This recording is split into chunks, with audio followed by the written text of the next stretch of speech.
ఎంతో ప్రాముఖ్యమైనవని పరిశుద్ధాత్మ దేవుడు కోరుకుంటున్నాడు. ఈ యొక్క 7 మాటలు మన జీవితంలో దినదినము నెరవేర్చే వారిగా మనం ఉండాలి. ఒక వ్యక్తి చివరి మాటలు చాలా ప్రాముఖ్యమైనవి. ఒక వ్యక్తి మరణించేటప్పుడు ఆ యొక్క చివరి మాట ద్వారా ఏం మాట్లాడతాడో మనం చాలా గమనించాలి. ఎందుకంటే కొన్ని సమయాలలో కొంతమంది చనిపోయినప్పుడు కానీ మనము చివరిగా ఏం మాట్లాడి ఉన్నాడని మనం అందరినీ మన ముందున్న పరిస్థితులను బట్టి మనం అడుగుతాం. ఈ యొక్క చివరి మాటల్లో ఒక మనిషి వ్యక్తిత్వాన్ని తెలియజేస్తుంది.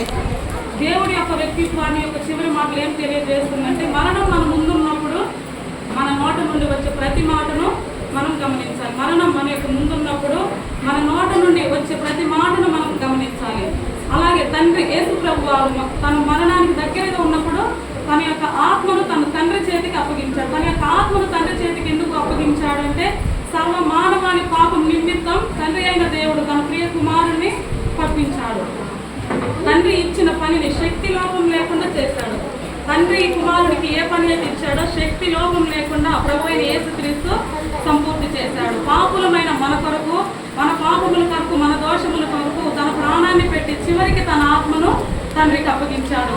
ఎందుకు పాపులమైన మన కొరకు తండ్రి తన యొక్క ఆత్మను అప్పగించాడు అంటే, ఇకనైనా మనం రక్షణ పొందాలి, రక్షణ మార్గంలో మనం నడవాలని యేసుక్రీస్తు వారి ఎంతగానో సిలువలో ఒక మాదిరిని మనకి చనిపోతూ తండ్రికి ఆత్మను అప్పగిస్తూ ఒక మాదిరిని మనకి చూపించాడు.